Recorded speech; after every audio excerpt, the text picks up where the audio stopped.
നമസ്കാരം.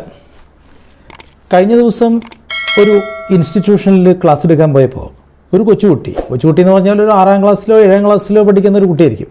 അവൻ എഴുന്നേറ്റ് നിന്നിട്ട് എന്നോട് പറഞ്ഞു, സാറേ ഉപദേശമാണെങ്കിൽ വേണ്ട കേട്ടോ എന്ന്. അപ്പോൾ ഇത് അവിടുത്തെ അവൻ്റെ പ്രധാന അധ്യാപകൻ്റെ മുമ്പിൽ വെച്ച് അവൻ തുറന്നു കാണിച്ചത് ആ ക്ലാസ്സിലിരിക്കുന്ന ഭൂരിപക്ഷം കുട്ടികളുടെയും മനസ്സാണ്. കുട്ടികൾ ഇന്ന് ഏറ്റവും കൂടുതൽ വെറുക്കപ്പെടുന്നത് ഉപദേശങ്ങളെയാണ്, ഉപദേശികളെയുമാണ്. അതുകൊണ്ട് തന്നെ കുട്ടികളുടെ ശത്രുക്കൾ ഇന്ന് അവരുടെ അച്ഛനമ്മമാരാണ്. ശരിക്കും പറഞ്ഞാൽ അമ്മമാരാണ് അവരുടെ ഏറ്റവും വലിയ ശത്രുക്കൾ. നമ്മളൊക്കെ കുട്ടികളായിരുന്ന കാലത്ത് ഈ അരുതുകളോടും അല്ലെങ്കിൽ ഉപദേശങ്ങളോടൊന്നും നമ്മൾ ഇത്രയധികം അസഹിഷ്ണുത കാണിച്ചിട്ടില്ല. അതിനൊരു പക്ഷേ കാരണം നമുക്കതിനുള്ള ഒരു സ്പേസ് കിട്ടിയിരുന്നില്ല എന്നുള്ളതുണ്ടാവും. ഉദാഹരണത്തിന് നമ്മളന്ന് ഒരു ഹോട്ടലിലൊക്കെ വല്ലപ്പോഴൊക്കെ പോവുള്ളൂ. അപ്പോൾ അച്ഛൻ്റെയോ അമ്മയുടെയോ അല്ലെങ്കിൽ മുതിർന്ന ആരുടെയെങ്കിലും കൂടെയൊക്കെ പോകുമ്പോൾ ഫുഡ് അവർ ഓർഡർ ചെയ്യും. അപ്പോൾ അവർ മസാല ദോശ ഓർഡർ ചെയ്യുമ്പോൾ ചിലപ്പോൾ നമുക്കിഷ്ടം പൊറോട്ടയായിരിക്കും.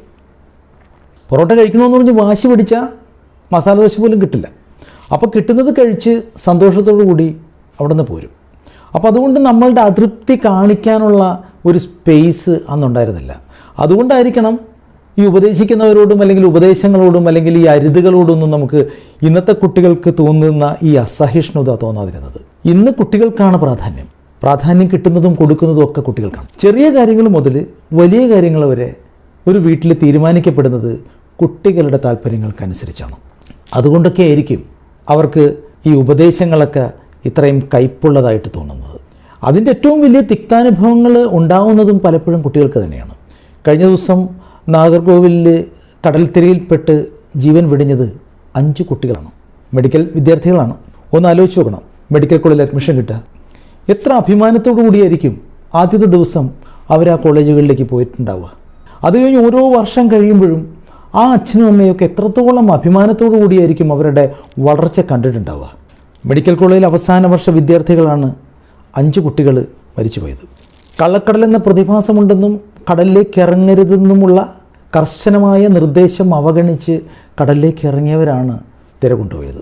ഈ കുട്ടികളുടെ ഏതെങ്കിലും ഒരു അമ്മ കൂട്ടത്തിലുണ്ടായിരുന്നെങ്കിൽ ഒരുപക്ഷെ കള്ളക്കടൽ ഈ 5 ജീവനുകൾ കവറില്ലായിരുന്നു. ആ അമ്മമാരുടെ കാര്യം ആലോചിച്ച് നോക്കൂ. കരഞ്ഞ് അവരവരുടെ ജീവിതം തീർക്കേണ്ടി വരും.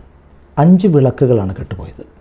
പലപ്പോഴും ഈ ഭീകരരൂപികളായ ബൈക്കുകൾ കുട്ടികളെയും കൊണ്ട് നമ്മുടെ മുമ്പിൽ കൂടി പറന്നു പോകുമ്പോൾ, അല്ലെങ്കിൽ യുവത്വം ഇത്ര അപകടകരമായിട്ട് കുട്ടികൾ ആഘോഷിക്കുന്നത് കാണുമ്പോൾ ഉള്ളു പെടയാറുണ്ട്.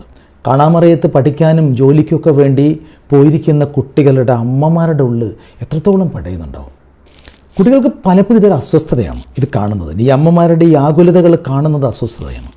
കുട്ടികളുടെ ശബ്ദം 2 ദിവസം കേൾക്കാൻ പറ്റിയില്ലെങ്കിൽ, പറയുന്ന ദിവസം അവർ വീട്ടിലേക്ക് എത്തിയില്ലെങ്കിൽ, വീട്ടിലേക്ക് എത്താൻ അല്പം വൈകിയ, അല്ലെങ്കിൽ അവരുടെ ശബ്ദത്തിന് എന്തെങ്കിലും ഒരു വ്യത്യാസം ഫീൽ ചെയ്താൽ ഉള്ളു പിടയുന്ന അമ്മമാരുടെ ആകുലതകൾ കുട്ടികൾക്കൊരു ശല്യമാണ്. കുട്ടികളും മറ്റു പലർക്കും മോശക്കാരായിരിക്കും. ചിലപ്പോൾ സമൂഹത്തിനും വീട്ടുകാർക്കും അടുപ്പക്കാർക്കും ഫ്രണ്ട്സിനും ഒക്കെ മോശക്കാരായിരിക്കും. പക്ഷേ അമ്മമാർക്ക് അവരുടെ കുട്ടികളെന്ന് പറഞ്ഞാൽ ഇന്നും തങ്കക്കുടങ്ങൾ തന്നെയാണ്.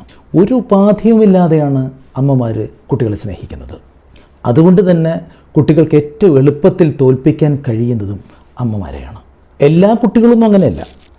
അച്ഛൻ്റെയും അമ്മയുടെയും ഇഷ്ടത്തിനനുസരിച്ച് ജീവിക്കുന്ന കുട്ടികളും ഒരുപാടുണ്ട്.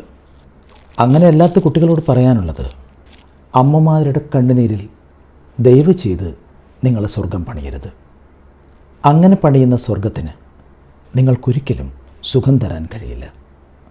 ഇത് ഒരു ഉപദേശമല്ല, അപേക്ഷയാണ്.